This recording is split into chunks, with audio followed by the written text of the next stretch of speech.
Before we start this video, I just want to say Happy New Year to all of my followers, subscribers, and those who have viewed my videos. I'm really excited for what's to come on this channel, and I hope you'll be able to follow along.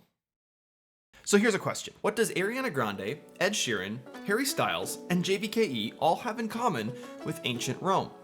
Well, you would think nothing, right? Ancient history with pop stars. How does that connect? Well, in today's video, I'm going to be breaking down this mysterious Roman technology that we've now applied to music to make writing, learning, and playing way easier. And who knows, maybe with this information, you'll be able to become a pop star of your very own. I'm Sam Vesely, and this is Tonicized.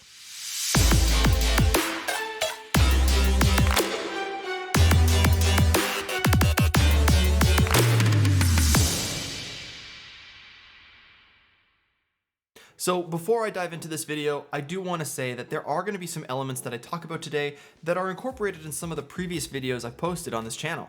So if you haven't seen those yet, I recommend pausing this video now, going to watch those two, and then coming back to this one.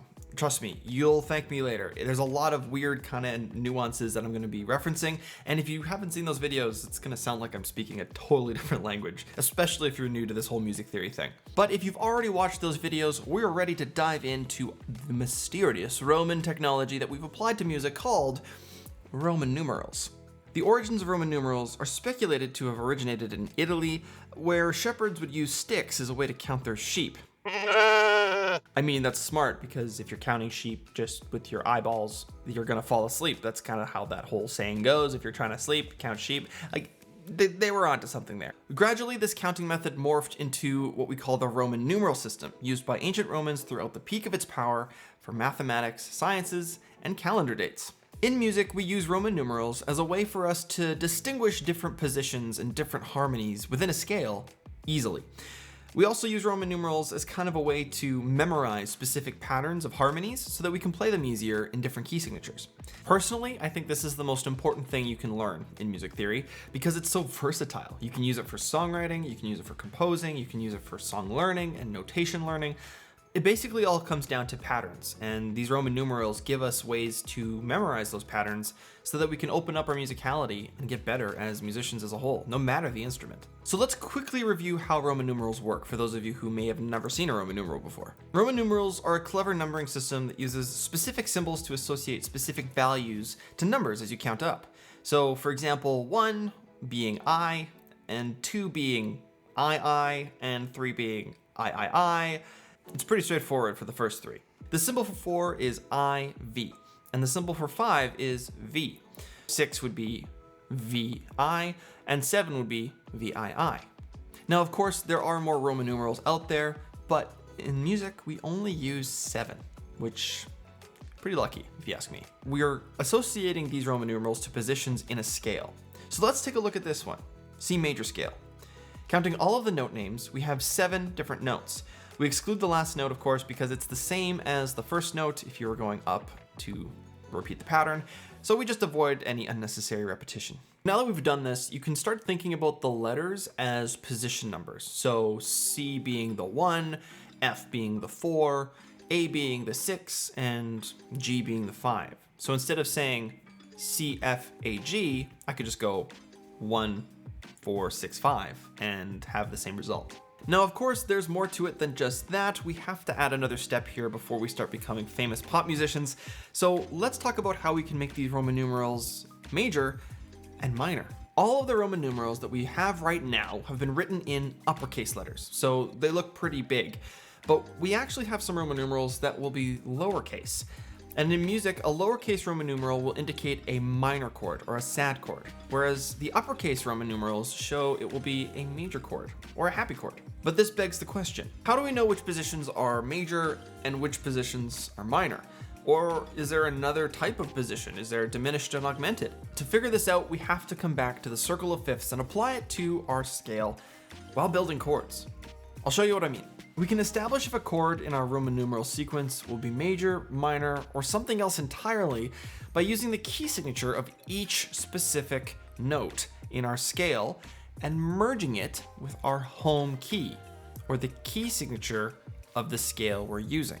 So this sounds more complicated than it actually is, and if you watched my previous video on the 4 chords you need to know, you're gonna understand how this process works just that much better. I wish I could add that information that I had in that previous video into this one, but because YouTube only gives starting creators 15 minutes, we have to work with what we got. For each of these positions in the scale, we are going to build a triad, or a 3-note chord, on each of the notes. This means that we're going to end up with 7 different triads for 7 different positions in our scale. This means that whatever note we start on, so for example, C, we're gonna use the 1, 3, 5 of that position. So C would be 1, E would be 3, and G would be 5, making our triad. Now this is easier to do on a piano, of course, but if you have other instruments, this will work just as well. It's just gonna be a little harder to find those notes, especially on a guitar or a bass. And if you're still learning how to do that, then this is great practice for you. As we build out these triads, we have to consider one specific thing.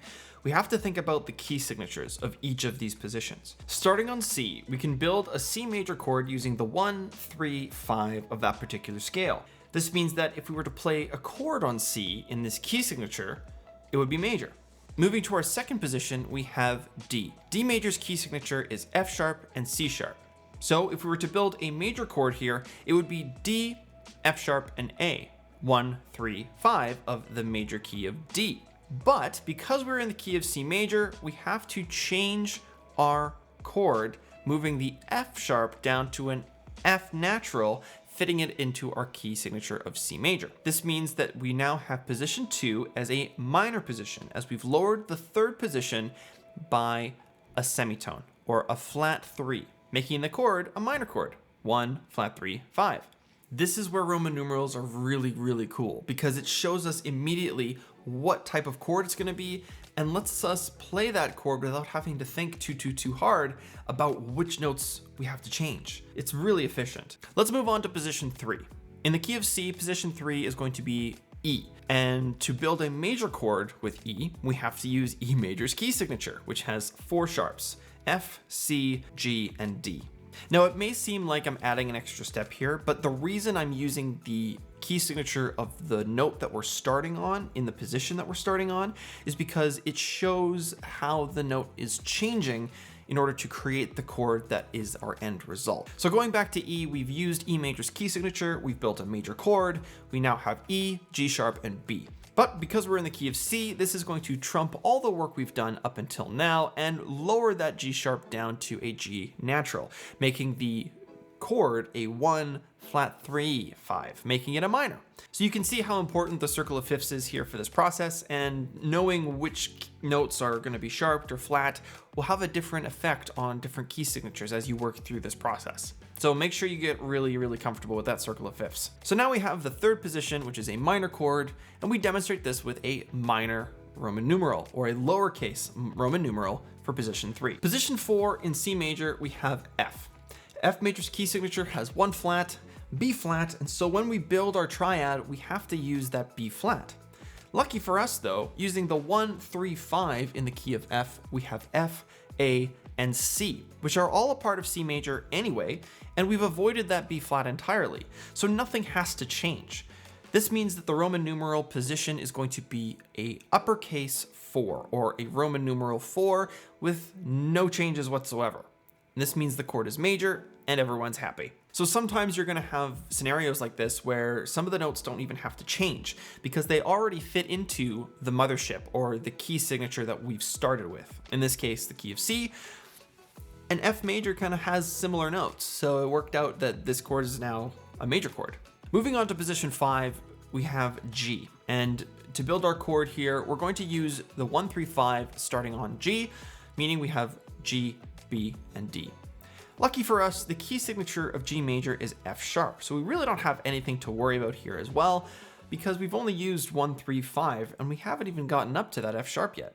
This means that the 5th position is going to be a major position, or a uppercase 5 in Roman numeral terms. So up until now, we've kind of had some minor and some major, but things are going to change here, because 6 and 7, they start to kind of get a little more confusing, especially position number 7. The 6th position of C major is A, and in our key signature, A major, we have Father Charles Goes, or F sharp, C sharp, and G sharp. Now, to build our chord, we have to use the 1, 3, 5 of that position, which would be A as 1, C sharp as 3, and our last but not least, fifth note of our triad, E. Now, because we're in the key of C major though, we can't have that C sharp. It doesn't exist in the C major world, so we have to lower it. We have to change our chord, meaning that A major has now become A minor, as we've lowered that third position from C sharp to C, 1 half step down. This makes the chord 1, flat 3, and 5, meaning that it is going to be a minor 6, or a lowercase Roman numeral VI. Now for the hardest one, number 7. Number 7 is interesting because we not only have to change one note, but we have to change 2 notes. In C major, B is our 7th note, or 7th position. And to build our major chord, we have to use the key signature of B major, or F sharp, C sharp, G sharp, D sharp, A sharp. So there's a lot of sharps here, and it can get really overwhelming really quickly. So writing things down and making sure you're doing it methodically the first few times you do this is gonna help you a ton. So building our triad on B, we have to use the 1, 3, and 5 of the key of B major. So we use B as 1, D sharp as 3, and finally F sharp as our 5th note in the key of B major. But of course, we cannot use B major's key signature because we are in the key of C here. D sharp and F sharp don't exactly fit into this C major world, so we have to start changing things drastically. The first change we need to make is to the D sharp. So we're gonna lower that down by a half step, making it fit into the key of C with the note D natural. The next change we're gonna do is use that F sharp and move it down to F natural, lowering it by a semitone, making it a flat 5. This means that we now have a 1 with B, a flat 3 from our major, and our flat 5 from our major. With the note formula 1, flat 3, and flat 5, we know that this chord is a diminished chord. And we've done this because C major has bullied B major into changing those 2 notes so that it can fit into the key of C major, which was our original key. So to show this as a Roman numeral, we basically have to show it as a minor, but with a little addition. Instead of just having the lowercase 7 position, VII, we now have VII with a little degree symbol, like 32 degrees Celsius or 32 degrees Fahrenheit. That's the symbol we're working with here. What we've done here is created a pattern that can be applicable to every single major key signature. So whether you're using D major, E flat major, F major, G major, or any other key you can think of, this chord pattern stays the same. By applying this Roman numeral pattern to our major scales, we can start to look at how these harmonies are going to sound without having to know the notes.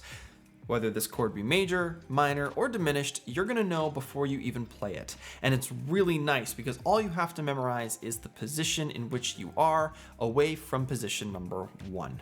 If you enjoyed this video and you learned something new, be sure to like the video and subscribe to my channel. It's the best way for you to support Tonicized and support what I do. The goal is 1,000 subscribers, and we've grown so fast in the last 2, almost 3 months, and I'm beyond grateful. But we're not quite to that goal. So if you can share this video with friends that are maybe looking to learn about music theory, or you have friends that you're learning music theory with, this can be a great resource for them to learn as well. Thanks again for watching, everyone, and I'll see you next time on Tonicized.